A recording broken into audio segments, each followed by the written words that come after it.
So we did a vote on YouTube. Everybody wanted to see some sort of custom molding here to our VIP subscribers. All right, everybody wanted to see a molding instead of a finger mold, which would be kind of something like this. So you'd have the trunk, a lip, and then have the lip.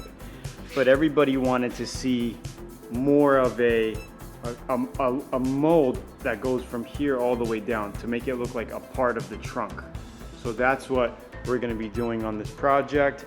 We're going to mold, so we're going to put a skin of bondo, probably that thick, all the way around, rasp it, and then block it out. So what I'm doing here is sanding down our epoxy, our black epoxy with our DA 80 grit, just knocking all the high edges down. After we do this, what we're going to do is mix up some body filler.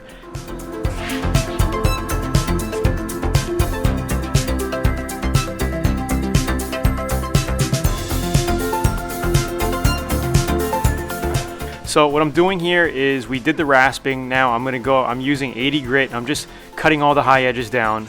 Now I'm also using, my hands and just using the 80 grit and just cutting all the bondo out in places where it's not supposed to be. Then we're gonna spray, once we get it down a little bit more, we're gonna spray some guide coat, which is basic black spray paint right here. We're gonna let that dry and we're gonna block it again, little by little. What I'm doing here is just showing you how we are just doing some DA work. I'm using our panel as a guide, right? You wanna feather the edges first. Always keep your DA straight. All right, so again, we got it pretty flat with our DA. Now we're gonna be doing a guide coat followed by block sanding by hand. All right, crisscross motion all the time. You wanna go one way, then go the other way. I'm just masking up our molding here so when we sand, we're not gonna scratch up our molding.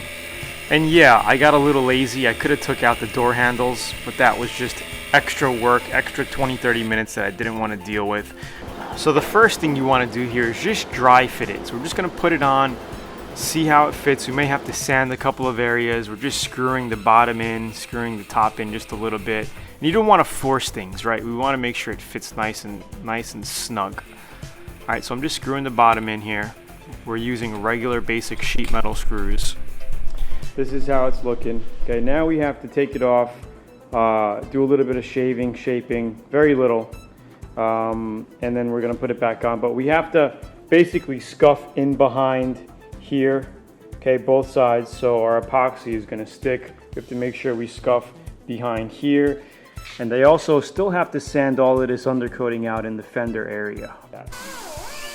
Again, the reason why we're doing this is because we're gonna be epoxying the body kit to this rear quarter panel section. So we want to go down to metal. We want to take all this glue off. This is all that undercoating stuff. All right, so I'm using my little wire, not my wire wheel, but my disc wheel here to sand it all down like that. We're going to scuff behind here because we're going to epoxy everything together.